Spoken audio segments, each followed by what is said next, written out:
ಅಂಗಡಿಯಲ್ಲಿ ಸಿಗುತ್ತೆ, ಇದೆಲ್ಲ ತಿನ್ನಬಾರ್ದು. ಇದರಲ್ಲಿ ಏನಿದೆ ನಾನು ನಿಮ್ಗೆ ತೋರಿಸ್ತಾ ಇದ್ದೀನಿ. ಇದು ಕೆಳಗೆ ಬಿಡು. ಹಾಂ, ಇಲ್ಲಿ ತೋರಿಸಿ, ಇಲ್ಲಿ ಬಟ್ಟೆ ತೋರಿಸಿ.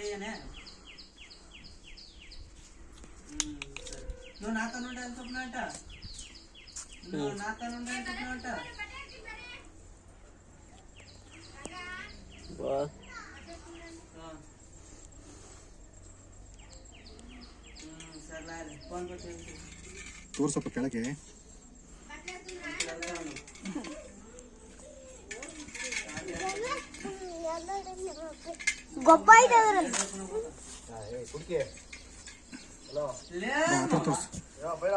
ನೋಡಿ ಸ್ನೇಹಿತರೆ, ಎಷ್ಟು ಗಲೀಜಿದೆ. ಮಕ್ಕಳು ತಿನ್ನಿಸ್ತೀರ ನೀವು. ಎಷ್ಟು ಇದು ಕೆಮಿಕಲ್ ಇದೆ. ಇವೆಲ್ಲ ತಿನ್ನಿಸಿ ನೀವು ಮಕ್ಕಳ ಆರೋಗ್ಯವನ್ನು ಕೆಡಿಸ್ತಾ ಇದ್ದೀರಾ. ಮಕ್ಕಳನ್ನ ಇವತ್ತು 2 ರೂಪಾಯಿ 3 ರೂಪಾಯಿ ಎಷ್ಟಪ್ಪ ಇದು? 1 ರೂಪಾಯಿಗೆಲ್ಲ ಸಿಗುತ್ತೆ. ಇಂಥದ್ದೆಲ್ಲ ತಿನ್ನಿಸಿ ಮಕ್ಕಳ ಆರೋಗ್ಯ ಕೆಡಿಸ್ತಾ ಇದ್ದೀರಾ. ನೋಡಿ ಹೇಗಿದೆ, ಕಾಣ್ತಿರ್ಬೇಕು ನಿಮಗೆ. ಇದೆಷ್ಟು ಫೈಬರ್ ಇದೆ, ಎಷ್ಟು ಗಲೀಜಿದೆ ಇದು.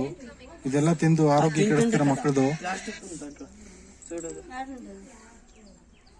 ನೋಡಿ ಮಕ್ಕಳು ಇವೆಲ್ಲ ಆರೋಗ್ಯ. ಈ ಕವರು, ಈ ಮೆಣಜಿರಿ ಕವರ್ ಇರುತ್ತಲ್ಲ, ಸುಟ್ರೆ ಯಾವ ರೀತಿ ಬರುತ್ತೋ ಆ ರೀತಿ ಇರುತ್ತಿದೆಯೋ ನೋಡಿ, ಹೇಗಿದೆ ನೋಡಿ. ಇವೆಲ್ಲ ತಿನ್ನಿಸಿ ಮಕ್ಕಳ ಆರೋಗ್ಯ ಕೆಡಿಸ್ಬೇಡಿ ದಯವಿಟ್ಟು.